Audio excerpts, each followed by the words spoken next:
Assalamualaikum warahmatullahi wabarakatuh.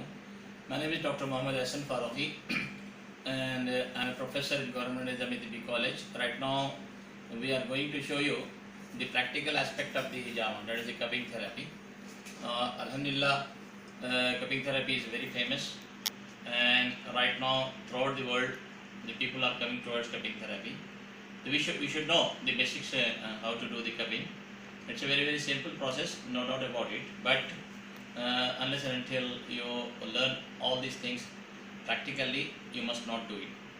तो मैं आज हिजामा के या हजामा जो what ever it may be उसके बारे में मैं आपको आज प्रैक्टिकली डिमॉन्स्ट्रेट करने जा रहा हूँ। एक चीज़ बहुत ज़रूरी है कि मतलब कि बेसिक हिजामा के बारे में जानना ज़रूरी है कि हिजामा दो किस्म का होता है, हिजामा बिलाशुट, हिजामा माउशुट। हिजामा बिलाशुट के माने ड्राई कपिंग, हिजामा माउशुट के माने वेट कपिंग।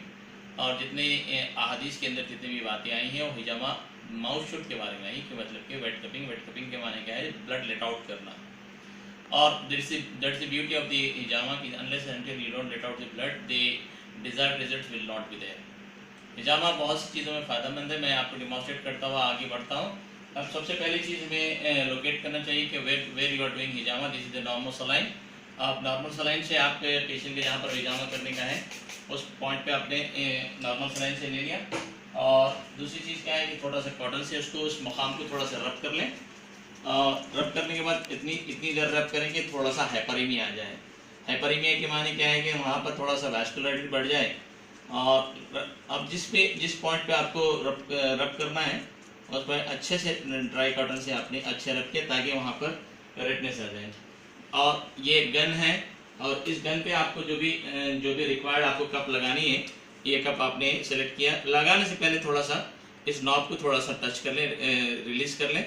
उसके बाद अच्छे तरीके से नॉब को इस पे से लगा दें।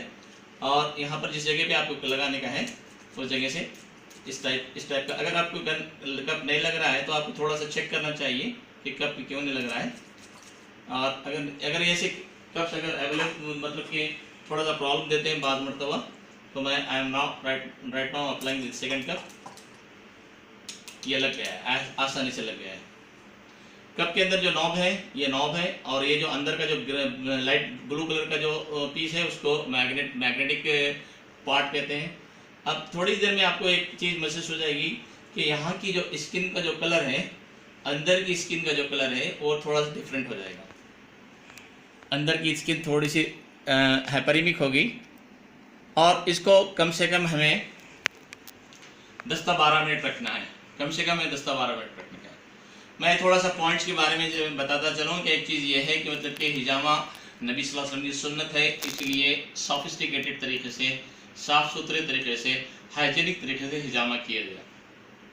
और हिजामा से अल्हम्दुलिल्लाह आप यकीन नहीं करेंगे कि मुख्तलिफ़ अमराज में अहादीस की किताबों में आया कि हिजामा 70 बीमारियों से अल्हम्दुलिल्लाह शिफा है इसके अंदर। और इसलिए आपको बहुत अच्छी तरीके से इसको हिजामा करना चाहिए। दूसरी चीज़ ये कि ये जो दो शाने हैं, दो शानों के बीच में ये जो पॉइंट है बहुत इंपॉर्टेंट पॉइंट है, इसे सुन्ना पॉइंट भी कहते हैं और पॉइंट नंबर 1 भी कहा जाता है। और इसके नीचे एक जो पॉइंट है उसे पॉइंट नंबर 55 भी कहा जाता है। हर बीमारी में, चाहे वो पैर का दर्द हो, कमर का दर्द हो, चाहे साइकेट्रिक प्रॉब्लम हो, डिप्रेशन हो, चाहे सर्वाइकल स्पॉन्डिलोसिस हो, लंबार स्पॉन्डिलोसिस हो, आपको इन 2 पॉइंट पे हिजामा करना ज़रूरी है। और एक चीज़ ये है कि मतलब कि आप जब महसूस करेंगे, देख लेंगे जब आपने कप लगाया तो एक मरतबा चेक कर लेंगे मतलब कि ये कप बराबर लगा या नहीं लगा। उसके बाद आपको ऑटोमेटिकली आप महसूस हो जाएंगे कप ये है। अब जो बॉडी के ऊपर जो हमने हिजामा लगाया है उसके अंदर की जो स्किन है थोड़ी सी रेडिश हो जाती है, थोड़ी सी ब्राउनिश हो जाती है और थोड़ी सी ब्लैकिश भी हो जाती है। इट ऑल डिपेंड्स अपॉन कि कितना आपको पेशेंट को टॉक्सिसिटी मौजूद है। और मैंने ऐसे कई पेशेंट देखे मतलब कि सिर्फ 2 या 3 मिनट के अंदर ये स्किन की पूरी ब्लैकिश हो जाती है। और it itself indicate the mark और the inside the cup itself indicate कि कितनी टॉक्सिसिटी मौजूद है। तो मैं अभी आपको इमीडिएटली उसके बाद अपने को जो काम करनी है वो एक चीज़ देख लें मतलब कि अब जब तक अपन एक सर्जिकल ब्लेड है, ये हैंडल है। मैंने इससे पहले कहा था कि हैंडल नंबर 3 है और ये सर्जिकल ब्लेड नंबर 15 है। सर्जिकल ब्लेड नंबर 15 है। अब इस सर्जिकल ब्लेड को हमने निकालना है, ऐसे निकालना है और इसमें से आपको ब्लेड निकलेगी और इसमें से आपको क्या करने का है, ये ब्लेड को आपने अलग से निकाल देना है। और यहाँ से जिस तरीके से कट मौजूद है उस तरीके से यहाँ पर भी कट मौजूद है, और उस तरीके से आपको कट के हिसाब से एडजस्टमेंट करके ऐसे लगा देने का है। तो ये ब्लेड लग गई है। ये ब्लेड नंबर 15 है और ये हैंडल नंबर 3 है। अब मैं ब्लेड इसलिए 15 इसलिए मैं यूज़ करता हूँ कि थोड़ी सी ब्लंट होती है। ब्लंट के माने के तो इतनी शार्पनेस नहीं होती, पेशेंट को तकलीफ नहीं होती। ब्लेड पकड़ने का जो टेक्निक है, स्टाइल है, it should be like this. आपकी जो मिडिल फिंगर है वो ब्लेड के नीचे हो, सपोर्ट करे, और ये जो इंडेक्स फिंगर है ये ऊपर आए। ये मिडिल फिंगर ब्लेड को सपोर्ट करना चाहिए और इंडेक्स फिंगर जो है ना ब्लेड के हैंडल के ऊपर आना चाहिए। जब आप स्ट्रोक लेंगे तो it should be like this, ऐसे स्ट्रोक लेंगे। अभी मैं थोड़ी देर में स्ट्रोक लेकर बताता हूँ। अभी हमें अब जो करनी चीज़ है कि मतलब कि ये इसको नॉब को उठाएं ऐसे। अब इस उठाने के बाद ये ऑटोमेटिकली ये कप निकल गया। अब इसके अंदर की जो स्किन की जो चेंजेस हैं वो आपको ये चीज़ें हैं। अब ये ब्लेड आप मैं ये ऐसा रख रहा हूँ, स्किन ये जो मेरी लिटिल फिंगर है ये मेरी बॉडी के ऊपर रहेगी, यहाँ पर रहेगी, और ये ऐसे रहेगा। ये छोटे छोटे इंसिशंस लेना है मुझे, ज़्यादा डीप नहीं लेने का है, बहुत ही सुपरफिशियल लेने के हैं।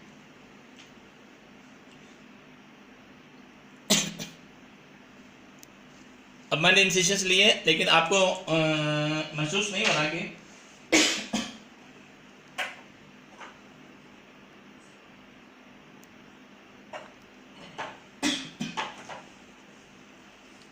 अब उसी मुकाम पर जहाँ मैंने कप्स लगाए थे उसी मुकाम पर कप रखते हैं और ये स्टार्ट करेगा।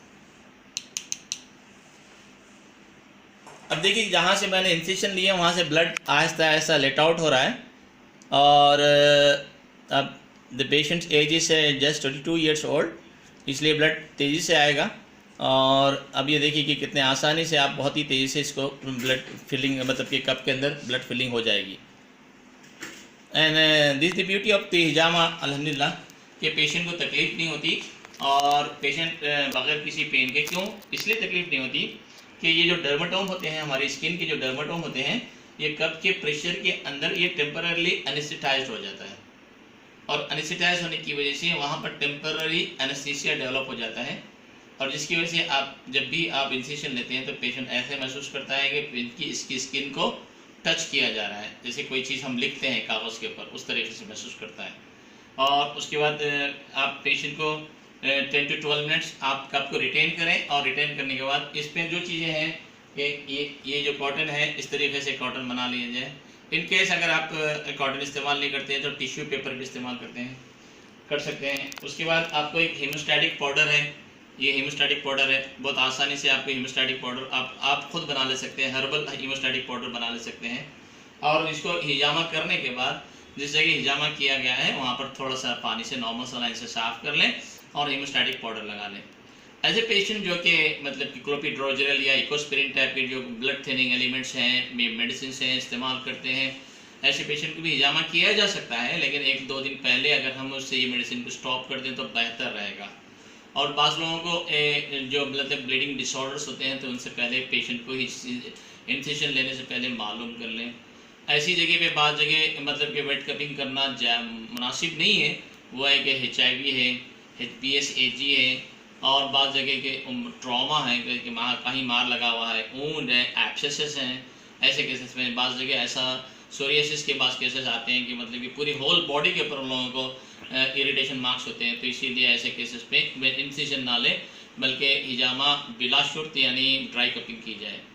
और मैं एक ट्रांस मतलब कि आई मीन उसका वो है कि मतलब कि हिजामा के जो टाइप्स हैं, तो और एक और टाइप में है कि हिजामा जैसे ड्राई कपिंग और वेट कपिंग होता है, इस हिजामा मतलब कि बिलानार और हिजामा माउनार होता है। हिजामा बिलानार के माने के बग़ैर आग के, और हिजामा नार के माने क्या है, नारी के माने क्या है कि आग के।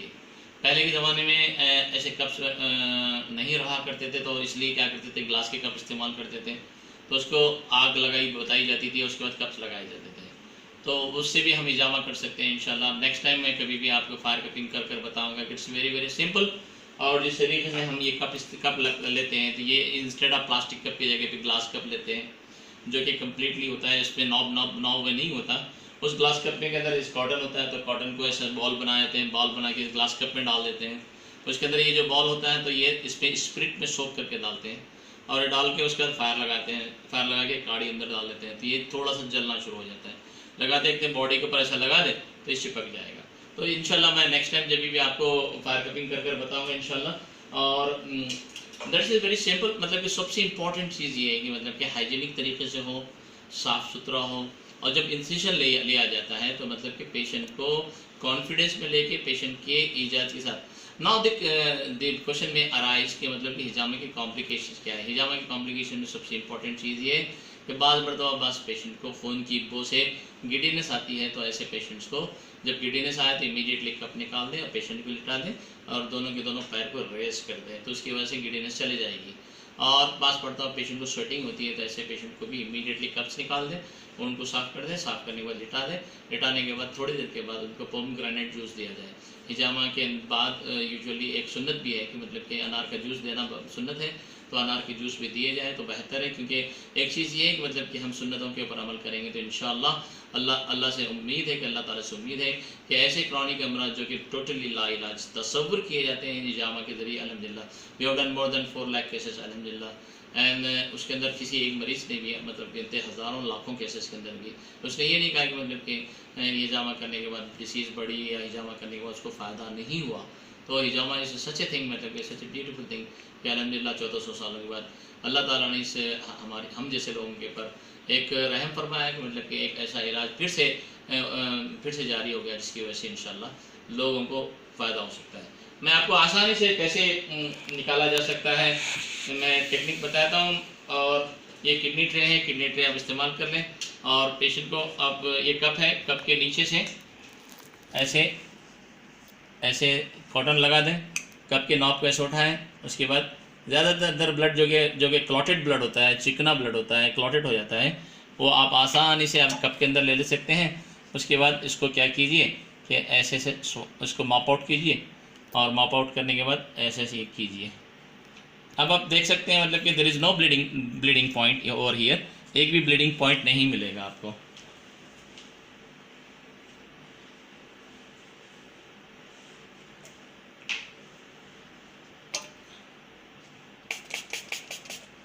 मैंने इससे पहले कहा था कि ये जो नॉर्मल सलाइन है ये नमक का पानी रहता है इसके अंदर, और आपको सिर्फ क्या करना है इसके अंदर कि सुहागा बिरिया और बोरैक्स यानी सुहागा बिरिया, और ये आप इसमें डाल सकते हैं, इसके अंदर बोरिक एसिड भी डाल सकते हैं। और तो इससे क्या होगा कि मतलब कि ये हीमोस्टैटिक काम करेगा। और उसके साथ ही आप इमीडिएटली आप देख सकते हैं कि there is no bleeding point at all, कहीं से भी ब्लीडिंग पॉइंट नहीं है। इवन हमने जो इंसिजन लिया है वो भी नज़र नहीं आ रहा।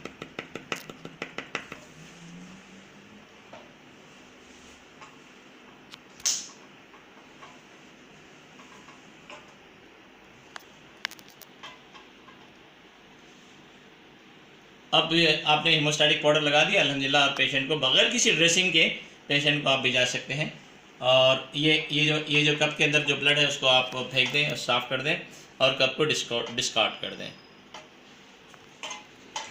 विद दिस अल्हम्दुलिल्लाह we have concluded today's programme. और इंशाल्लाह नेक्स्ट टाइम हम आपको फायर कपिंग कैसे करनी है इंशाल्लाह आपको डिमॉन्स्ट्रेट करके बताएंगे। एंड होप आप लोगों ने इस वीडियो से बहुत कुछ सीखा अल्हम्दुलिल्लाह। मेरा नंबर आप नोट डाउन कर सकते हैं 9849 39356।